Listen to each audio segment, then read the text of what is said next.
Hey guys, welcome to my channel, welcome back to my channel. ಹೇಗಿದ್ದೀರಾ? ಎಲ್ಲರೂ ಚೆನ್ನಾಗಿದ್ದೀರಾ ಅಂತ ಭಾವಿಸ್ತೀನಿ. ಇವತ್ತು ಬೆಳಗ್ಗೆನೇ ಎದ್ದು ಅಲುವೆರಾ ಖಾಲಿ ಆಗಿತ್ತು ಅಂತ ಹೇಳಿಬಿಟ್ಟು ನಮ್ಮ ಅತ್ತೆ ಮನೆಗೆ ತೊಗೊಂಡು ಬರೋಣ ಅಂತ ಹೋಗ್ತಾ ಇದ್ದೀನಿ. ಸೊ ಬನ್ನಿ ಹೋಗೋಣ, ಈ ದಿನನ ಶುರು ಮಾಡೋಣ.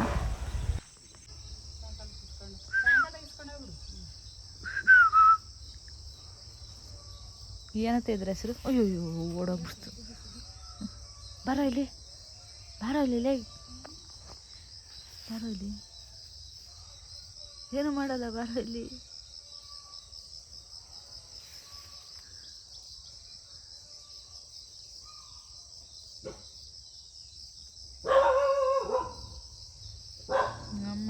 ನಮ್ಮ ಅತ್ತೆ ಮನೆ ಹತ್ರ ಒಂದು ಅತ್ತೆ, ನಿಮ್ಮ ಮನೆ ಹತ್ರ ಎಷ್ಟಿರ್ಬೋದತ್ತೆ ಬೆಕ್ಕುಗಳು ನಿಮ್ಮ ಮನೆಯಲ್ಲಿ? 8 ಬೆಕ್ಕಿದಾವ? ನಾಯಿ? ಒಬ್ಬ 6 ನಾಯಿ, 8 ಬೆಕ್ಕಿದಾವೆ.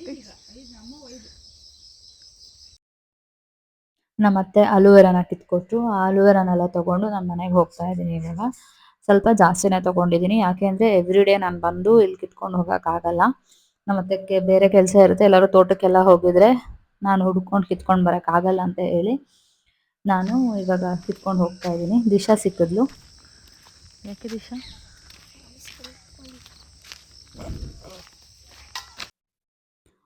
ಮನೆಗೆ ಬಂದೆ, ನೀವು ನೋಡ್ಬೋದು ನನ್ನ ಸ್ಕಿನ್ ಹೇಗಿದೆ ಅಂತ ಹೇಳಿಬಿಟ್ಟು.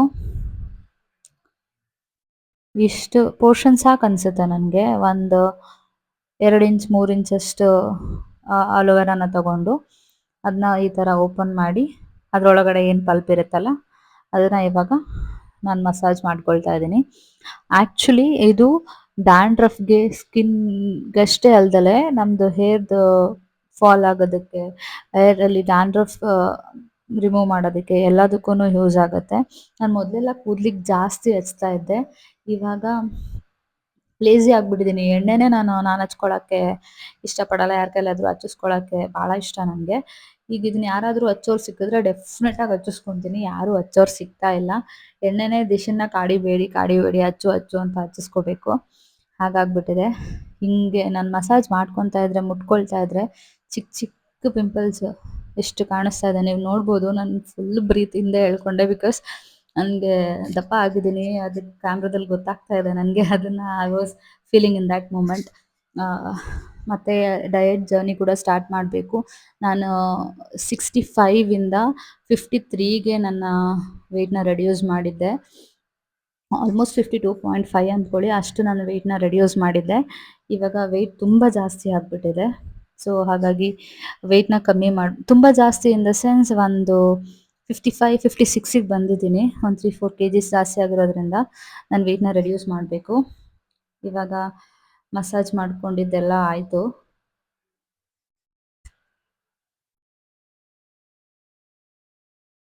ನಾನು ನೋಡಿ ಅದನ್ನು ಮೇಲ್ಗಡೆ ಸಿಪ್ಪೆ ಕೂಡ ಬಿಡ್ತಾ ಇಲ್ಲ, ಎಲ್ಲ ಹಾಕ್ಕೊಂಡು ಉಜ್ಕೊಳ್ತಾ ಇದ್ದೀನಿ.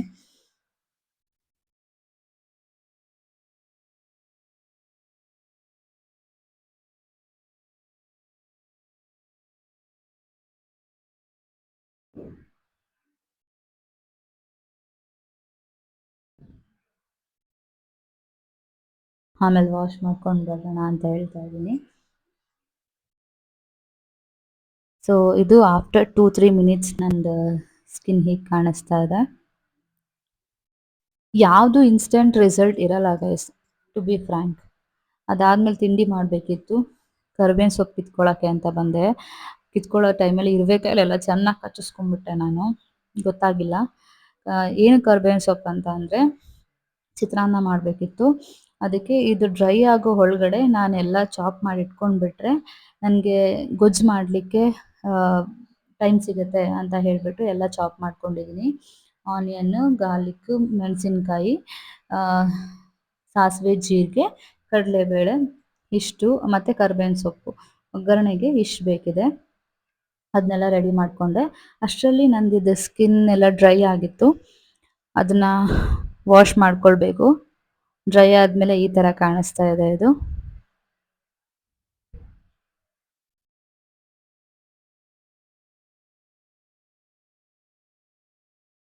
ಸರಿ ಬನ್ನಿ ಜಾಸ್ತಿ ತೋರ್ಸೋದು ಬೇಡ, ಮುಖ ತೊಳ್ಕೊಂಡ್ಬಿಡೋಣ.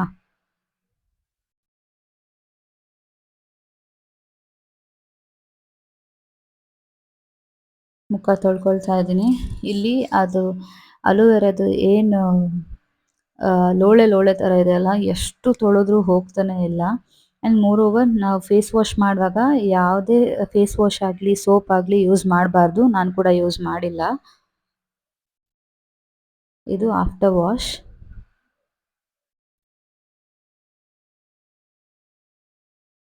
ಫೇಸ್ನ ಡ್ರೈ ಮಾಡಿಕೊಂಡು ಆಮೇಲೆ ತೋರಿಸ್ತೀನಿ ನಿಮಗೆ, ರಿಯಲ್ ಆಗಿ ಗೊತ್ತಾಗುತ್ತೆ. ತುಂಬ ಅಲ್ಲ ಅಂತ ಅಂದರೂ ನನಗೆ ಸ್ವಲ್ಪ ಚೇಂಜಸ್ಸಿಂದನೇ ಎಷ್ಟು ಖುಷಿ ಆಗ್ತಿತ್ತಂದರೆ, ಈಗ ನನ್ನ ಫೇಶಿಯಲ್ ಎಕ್ಸ್ಪ್ರೆಷನಲ್ಲೇ ಗೊತ್ತಾಗ್ಬಿಡುತ್ತೆ. I feel so happy. ನನ್ನ ಮನೇಲಿ ಅದನ್ನೇ ಹೇಳ್ತಿದ್ದೀನಿ, ಹೆಂಗಾಗಿದೆ ನೋಡ್ರಿ, ಹೆಂಗಾಗಿದೆ ನೋಡ್ರಿ, ಡಾಕ್ಟ್ರ್ ಹತ್ರ ಹೋದ್ರು ಆಗಲ್ಲ ಇದು ಅಂತ ಹೇಳಿ. ಆಮೇಲೆ ನಾನು ತಿಂಡಿ ಮಾಡೋಕ್ಕೆ ಬಂದೆ. ತಿಂಡಿ ಬೇಗ ಬೇಗ ಮಾಡಬೇಕು, ಯಾಕೆಂದರೆ ಕೆಲಸದವರೆಲ್ಲ ಬರ್ತಾರೆ. ಆ್ಯಂಡ್ ನನಗೂ ಹೊರಗಡೆ ಹೋಗೋದೆಲ್ಲ ಕೆಲಸ ಇತ್ತು, ಹಾಗಾಗಿ ತಿಂಡಿ ಮಾಡೋಕ್ಕೆ ಬಂದಿದ್ದೀನಿ ನಾನಿವಾಗ. ಇದು ರೆಸಿಪಿ ವಿಡಿಯೋ ಏನು ನಾನು ಮಾಡ್ಕೊಂಡಿಲ್ಲ, ಬಿಕಾಸ್ ನಾನು ಅಂಥ ದೊಡ್ಡ ಕುಕ್ ಕೂಡ ಅಲ್ಲ. ಇಲ್ಲ, ಸ್ವಲ್ಪ ಡಿಫ್ರೆಂಟಾಗಿ ಮಾಡ್ತೀವಿ. ಎಲ್ಲರೂ ಲೆಮನ್ ರೈಸ್ ನೋಡಿರ್ತೀರ, ಹಿರಳಿಕಾಯಲ್ಲಿ ಮಾಡೋದು ನೋಡಿರ್ತೀಯ. ಇದು ನಾವು ಟ್ಯಾಮ್ರಿನಲ್ಲಿ ಮಾಡ್ತೀವಿ, ಸ್ವಲ್ಪ ಡಿಫ್ರೆಂಟಾಗಿರುತ್ತೆ. ಇಫ್ ಎನಿಬಡಿ ವಾಂಟ್ಸ್ ನನಗೆ ಕಮೆಂಟ್ ಸೆಕ್ಷನಲ್ಲಿ ಹೇಳಿ, ನಾನು ರೆಸಿಪಿ ವಿಡಿಯೋ ಮಾಡಿ ಹಾಕ್ತೀನಿ.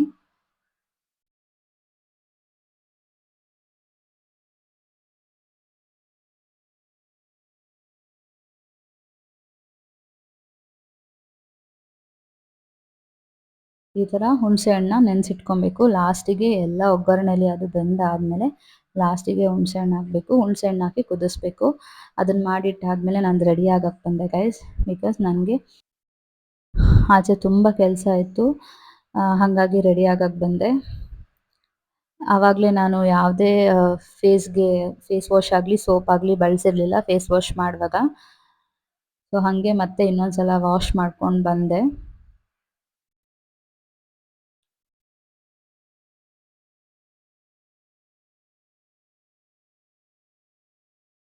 ಎಲ್ಲ ಹೋಗುತ್ತೆ ಬೇಗ ಬೇಗ. ಪಿಂಪಲ್ಸ್ ಎಲ್ಲ ಹೋಗಿಸ್ಕೊಳ್ಳೋಣ. ಮಾಯ್ಶ್ಚರೈಸರ್ ಹಚ್ಕೊಳ್ಬೇಕು, ಹಾಗೆ ಆಚೆ ಹೋಗಬಾರ್ದು. ಇದು ರೀಸೆಂಟಾಗಿ ನಾನು ಇದನ್ನೆಲ್ಲ ಹ್ಯಾಬಿಟ್ನ ಮಾಡ್ಕೊಂಡಿರೋದು. ಮೊದಲೆಲ್ಲ ಹೇಗೆ ಬೇಕಾಗೆ ಸ್ಕಿನ್ನ ಬಿಡೋದು, ಹಂಗೆ ಮಾಡ್ಕೊಳ್ತಾ ಇದ್ದೆ.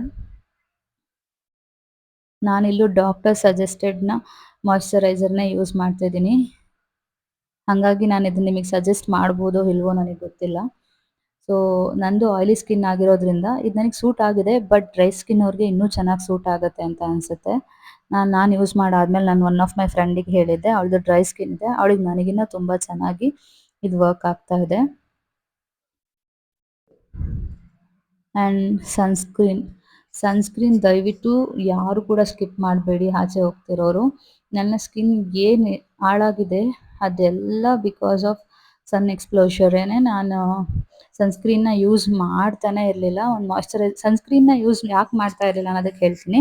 ಸನ್ಸ್ಕ್ರೀನ್ ಯೂಸ್ ಮಾಡಿಬಿಟ್ರೆ ನಾನು ಇನ್ನೂ ಡಾರ್ಕ್ ಕಾಣಿಸ್ತೀನಿ, ಅಥವಾ ಅದು ಬೇಗ ಬೇಗ ಗ್ರೀಸಿ ಆಗಿಬಿಡುತ್ತೆ, ಆಯಿಲಿ ಆಗಿಬಿಡುತ್ತೆ ಅನ್ನೋ ರೀಸನ್ಗೆ ನಾನು ಸನ್ಸ್ಕ್ರೀನ್ನ ಭಾಳ ಅಂದರೆ ಭಾಳ ಸ್ಕಿಪ್ ಮಾಡ್ತಾ ಇದ್ದೆ. ಸನ್ಸ್ಕ್ರೀನ್ನ ಯೂಸೇ ಮಾಡ್ತಾ ಇರಲಿಲ್ಲ. ಆದರೆ ಇವಾಗ ತುಂಬ ವಿಸಿಟ್ಸ್ ಡಾಕ್ಟರ್ಸ್ ಹತ್ರ ಮಾಡಿ ಎಷ್ಟೊಂದು ಡಾಕ್ಟರ್ಸ್ ಆದಮೇಲೆ ಕೊನೆಗೆ ನನಗೊಬ್ಬರು ಡಾಕ್ಟ್ರು ಬೈದು ಬುದ್ಧಿ ಹೇಳಿದ್ಮೇಲೆ ಇವಾಗ ಸನ್ಸ್ಕ್ರೀನ್ನ ಸ್ಕಿಪ್ ಮಾಡದೆ ಯೂಸ್ ಮಾಡ್ತಾ ಇದ್ದೀನಿ. ಸೊ ಇದು ಲಾಸ್ಟ್ ಲಿಪ್ ಬಾಮ್.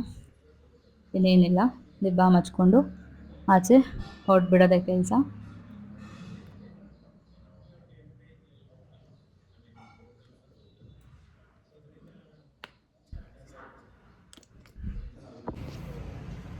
ಆಚೆ ಕೆಲಸ ಇತ್ತು ಅಂದಲ್ಲ, ಅಲ್ಲಿಗೆ ಬಂದಿದ್ದೆ. ಬೇರೆ ಒಂದಷ್ಟು ಕೆಲಸಗಳಿತ್ತು, ಪರ್ಸ್ನಲ್ ವರ್ಕು. ಅದನ್ನೆಲ್ಲ ನನಗೆ ವಿಡಿಯೋದಲ್ಲಿ ತೋರಿಸ್ಬಾರ್ದಾ ಗೊತ್ತಿಲ್ಲ. ಇದು ಮನೆ ಸಲುವಾಗಿ ಬಂದಿರೋದ್ರಿಂದ ಇದನ್ನು ತೋರಿಸ್ತಾ ಇದ್ದೀನಿ. ಪ್ಲೇವುಡ್ ಫ್ಯಾಕ್ಟ್ರಿ ಹತ್ರ ಬಂದಿದ್ದೆ. ಅದಾದಮೇಲೆ ಮತ್ತೆ ಮನೆಗೆ ಬಂದು ಹೇರ್ ಕೇರ್ದು ಮಾಡ್ಕೊಳ್ಬೇಕಿತ್ತು ನಾನು, ಬಿಕಾಸ್ ನನ್ನ ಹೇರು ನಾನು ನಿಮಗೆ ಎಷ್ಟೊಂದು ವಿಡಿಯೋದಲ್ಲಿ ಹೇಳಿದ್ದೀನಿ. ಅದ್ರ ಪ್ರಕಾರ ನಾನು ಏನು ಹೇರ್ ಸ್ಮೂತ್ನಿಂಗ್ ಟ್ರೀಟ್ಮೆಂಟ್ ತೊಗೊಂಡಿದ್ದೆ, ಅದು ನನ್ನ ಲೈಫ್ನ ವರ್ಸ್ಟ್ ಡಿಸಿಷನ್ ನಾನು ತೊಗೊಂಡಿದ್ದು. ವರ್ಸ್ಟ್ ಸ್ಟೆಪ್ ಅಂತಲೇ ಹೇಳ್ಬೋದು. ಯಾಕೆಂದರೆ ನನ್ನ ಕೂದಲು ತುಂಬ ವೇವಿ ಆಗಿತ್ತು.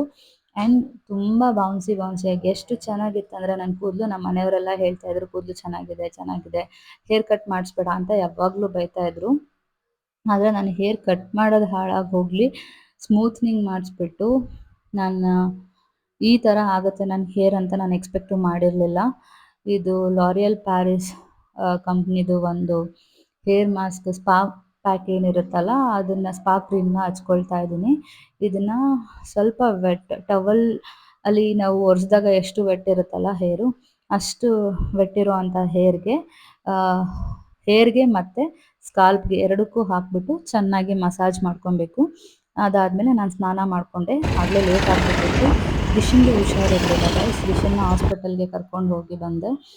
ಪಾಪ ಅವಳಿಗೆ ಕಿವಿ ನೋವಾಗ್ಬಿಟ್ಟಿತ್ತು ಕೋಲ್ಡ್ ಆಗಿ.